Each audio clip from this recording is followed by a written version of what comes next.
Halo Fitness Mania, selamat datang di dunia Aderai. Selamat datang lagi di Studio C, di tempat di mana ada papan tulis yang canggih dan mahal ini ya. Biasanya papan tulis saya terlalu sederhana, tapi kali ini saya bersyukur dapat kesempatan bisa main lagi. Halo Mbak Cila, apa kabar? Baik, kali ini saya akan membahas teman-teman, yaitu tentang kalau teman-teman lapar, jawabannya apa? Makan aja, segampang itu ya. Cuma yang menjadi tantangan lebih kepada bagaimana kita bisa membuat satu identifikasi tentang yang namanya lapar itu sendiri. Apakah lapar memang karena kebutuhan, di mana badannya lapar, cerdas, dan bilang kita harus makan cepetan.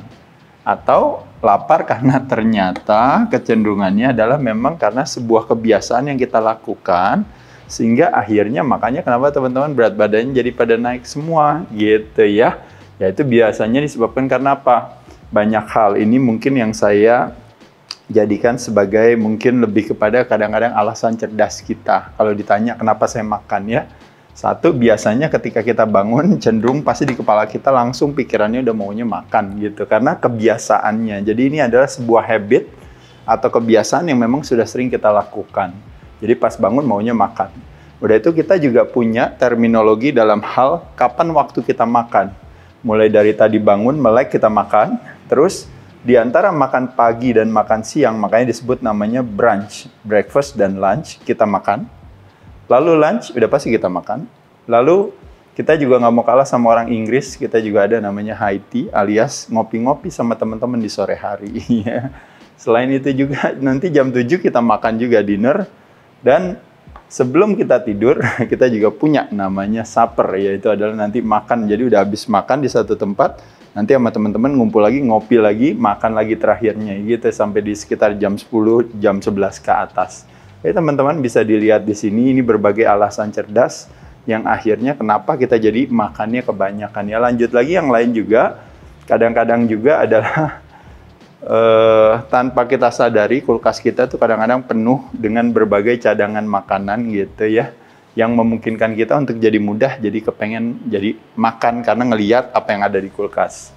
Lalu juga mungkin juga ini ya, di satu sisi menyenangkan ya ketika kita punya aplikasi makanan yang siap sedia buat kita, tapi di sisi lain juga akhirnya memudahkan bagi kita. Kalau dulu kita harus pergi, aduh nanti kalau restorannya rame, aduh kalau nanti jalanannya macet, aduh nanti kalau apapun juga. Tapi kalau sekarang semuanya tinggal pencet aja, nanti semua makanannya datang ke kita ya.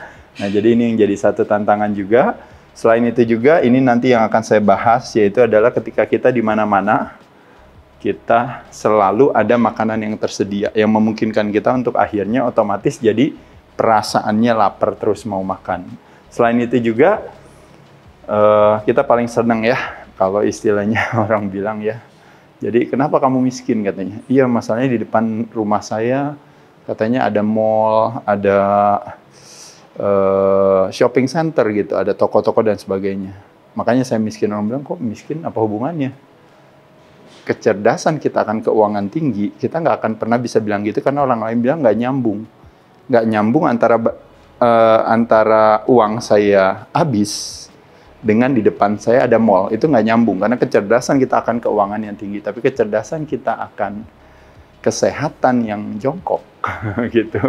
Ketika kita gemuk, kita akan salahkan apa yang ada di depan rumah kita, yaitu adalah tukang jajanan yang nongkrong di sana, ada tukang bakso, tukang somai, enak banget ya ini apa gitu ya, gara-gara dia makanya kenapa saya jadi gemuk gitu ya. Jadi kecerdasan kita akan kesehatan yang rendah, kita paling senang membuat satu blaming game dengan menyalahkan semua tukang jajanan atau warung atau apapun juga yang ada di depan rumah kita ya.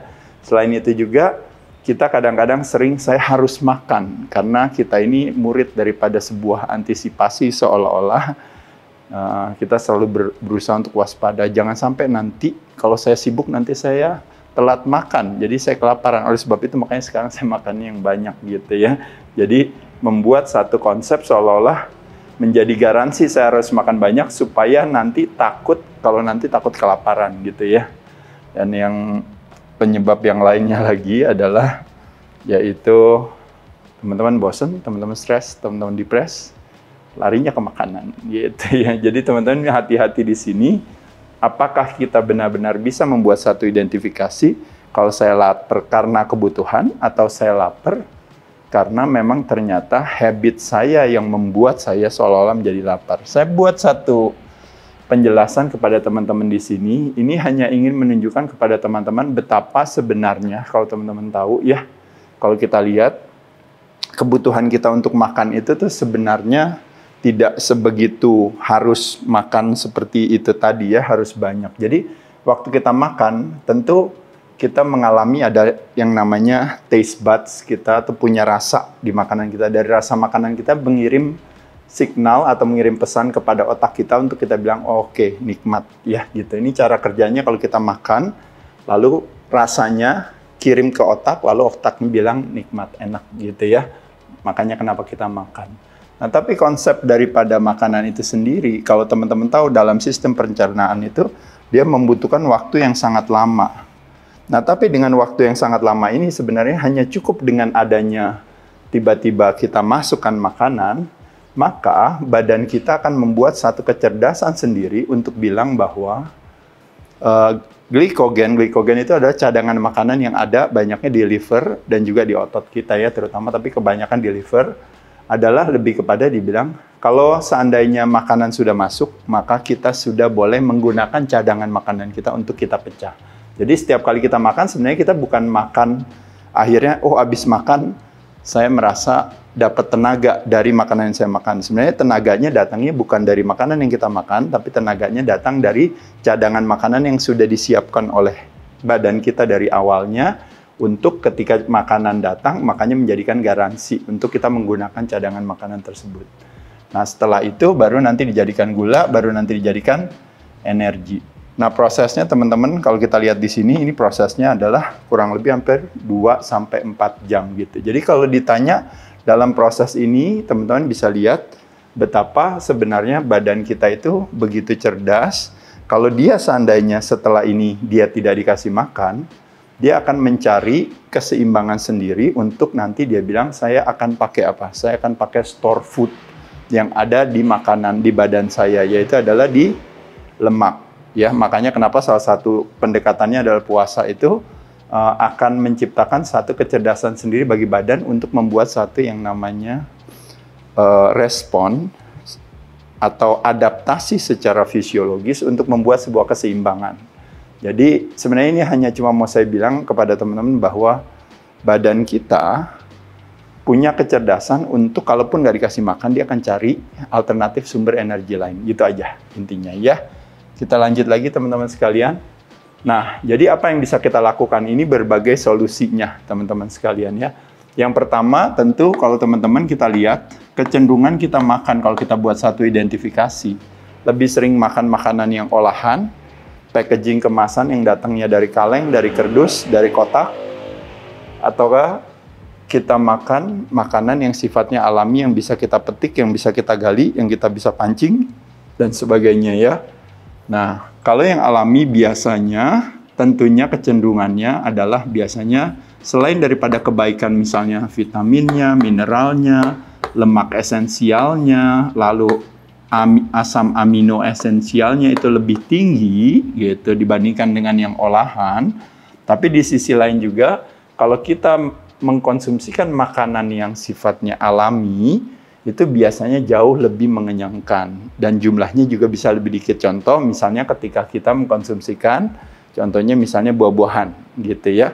Buah-buahan yang dimakan dengan buah-buahan yang sudah diolah misalnya akhirnya menjadi minuman, menjadi kalau istilahnya namanya water with calories. Nah, pada saat itu teman-teman bisa lihat jumlahnya akan jadi lebih banyak. Dengan kita mengkonsumsikan yang alami, biasanya cenderung kita makannya jadi lebih dikit, tapi secara kualitas makanannya kita menjadi lebih tinggi. Jadi teman-teman di sini kalau bisa fokusnya ke kealamian dari pilihan makanan kita. Prioritas ke protein, dan biasanya di protein itu biasanya ada kandungan lemaknya. Kenapa? Dibandingkan dengan kita banyak fokus kepada biasanya kombinasi antara karbo dan lemak olahan. Yaitu adalah kalau di sini teman-teman, badan kita merilis yang namanya hormon kenyang. Atau yang dikenal dengan namanya satiety hormone, ada berbagai hormon di sana, ada leptin, ada CCK, ada peptide YY, dan sebagainya. Intinya, sesuatu yang satisfying atau memuaskan adalah ketika kita mengkonsumsikan makanan dari protein. Jadi protein harus dijadikan sebagai prioritas kalau seandainya kita bilang, saya mau belajar tentang badan saya dan saya nggak mau makan terlalu banyak. Jadi ketika kita fokus ke protein, biasanya cenderung pasti makan kita jadi lebih sedikit. Karena secara alami, ketika kita makan ini, terutama banyak kita konsumsinya juga paling banyak teman-teman ya, bisa variasi kombinasi rotasi, dari nabati juga, tapi paling banyak dari hewani biasanya. Nah, kalau teman-teman prioritas ke protein, teman-teman akan lebih cepat kenyangnya dibandingkan dengan laparnya. Tapi kalau seandainya teman-teman berfokus kepada karbo dan lemak olahan, ya, pada saat itu biasanya teman-teman tidak mengenal rasa kenyang gitu. Jadi oleh sebab itu fokus ke protein dan lemak.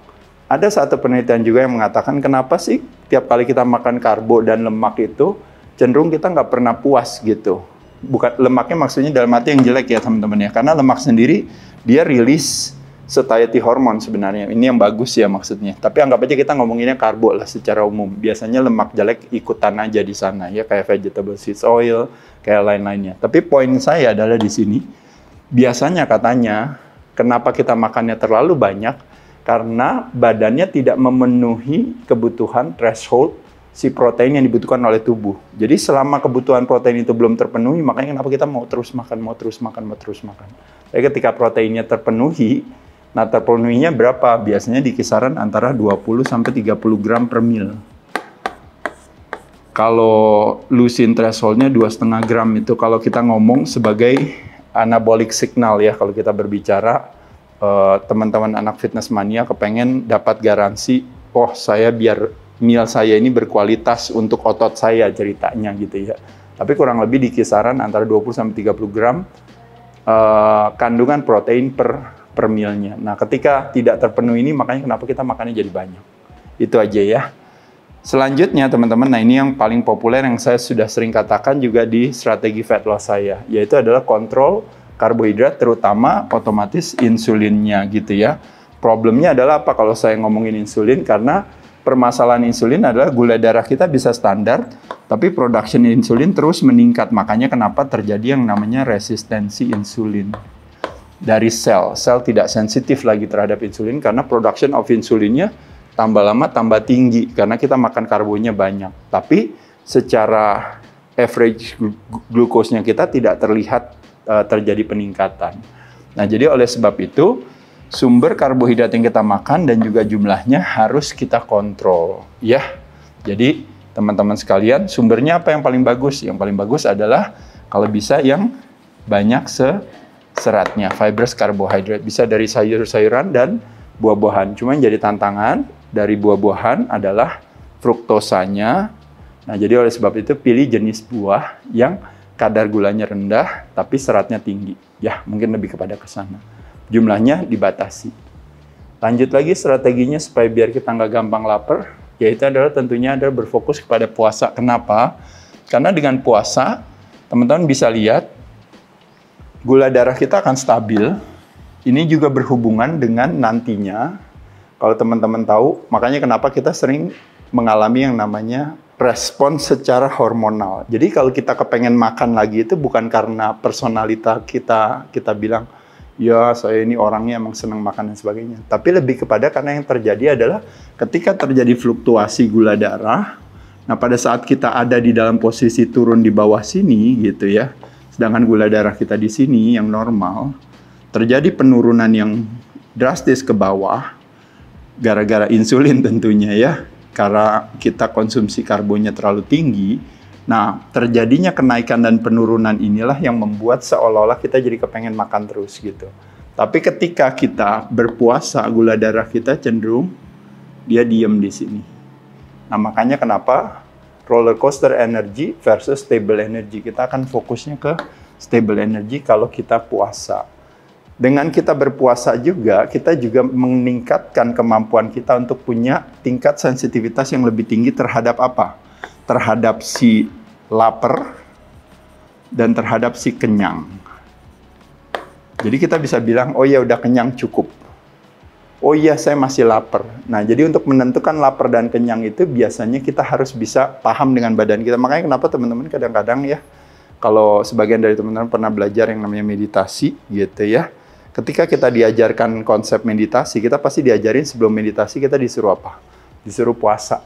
Jangan mengkonsumsikan makanan apa, karena makanan tertentu dia akan memberikan tendensi kepada kita untuk akhirnya kita tidak bisa mendengarkan dalam tanda kutip diri kita gitu ya. Jadi kusyuknya itu nggak terjadi ketika kita terlalu banyak yang namanya intervention daripada makanan tersebut.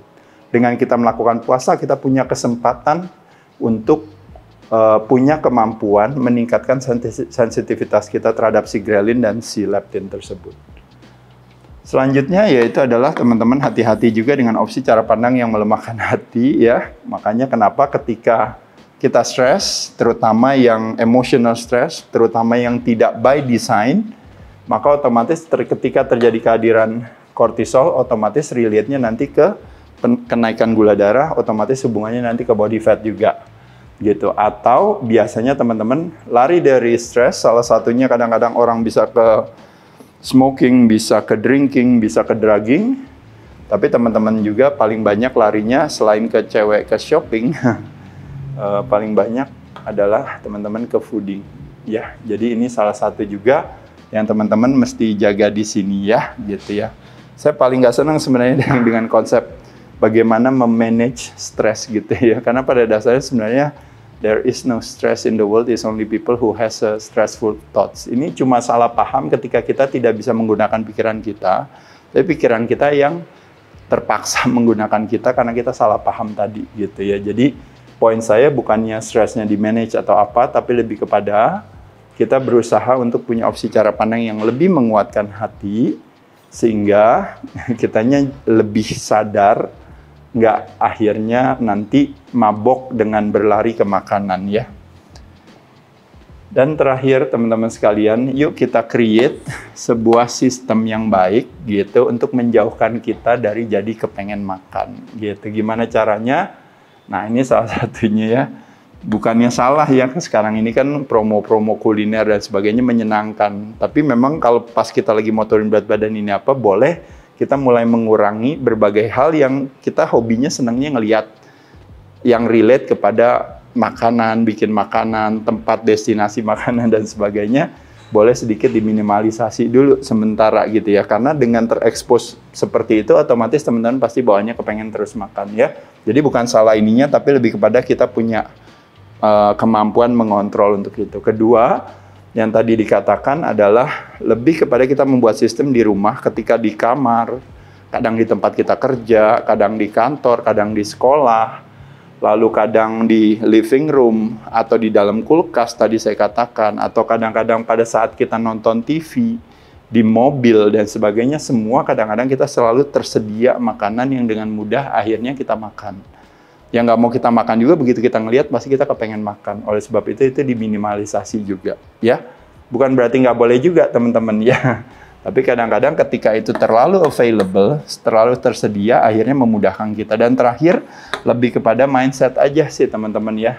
Ada satu kesalahpahaman kita gitu, selalu beranggapan adalah bahwa kita gitu kadang-kadang gitu ya, kalau istilahnya kita selalu merasa ibaratnya kalau makan belum kenyang itu artinya belum makan gitu ya. Atau belum lagi yang lain lagi, kalau misalnya belum makan kalau belum makan nasi, belum makan kalau belum makan kerupuk, belum makan kalau apalagi deh teman-teman, tinggal isi aja semuanya. Tapi ini adalah sebuah mindset yang kita create, jadi rules yang kita create buat diri kita, tapi konsekuensinya kita harus bayar dengan ketika berat badan kita meningkat, akhirnya organ kerja kita juga semakin berat, jantung kita dan sebagainya. Jadi bukan hal yang bijaksana. Makanya kenapa saya sering bilang ya teman-teman sekalian ya. Jadi we cannot give away what we don't have. We can only give away what we have. Kita berkeinginan menyenangkan orang lain. Kita berkeinginan bermanfaat bagi orang lain. Tapi anak-anak kita sendiri dalam tanda kutip, siapa anak-anak kita sendiri? Yaitu adalah si jantung kita, pembuluh darah kita, ya, liver kita, kidney kita, tulang kita, otot kita nggak pernah kasih dia kesenangan. Yang ada kita suruh dia kerja keras terus karena kita makan terus yang banyak gitu ya. Seolah-olah kita pikir, oh saya relax, Tapi organ di dalam tubuh kita yang harus menjadi dinas kebersihan yang kerja terus, nggak pernah istirahat. Makanya kenapa tadi saya bilang, ketika berpuasa, kita memberikan kesenangan tepuk tangan si jantungnya, si pembuluh darahnya, terima kasih nggak dikasih peradangan dan sebagainya. Nah pada saat itulah akhirnya teman-teman bisa mendapatkan yang namanya kesehatan itu sendiri. Paham ya teman-teman sekalian? Jadi sekali lagi, kalau memang teman-teman memang lapar, kalau memang itu secara natural, alami, memang ada sebuah kebutuhan, ada keinginan untuk bisa survive, tadi survival, ya is okay.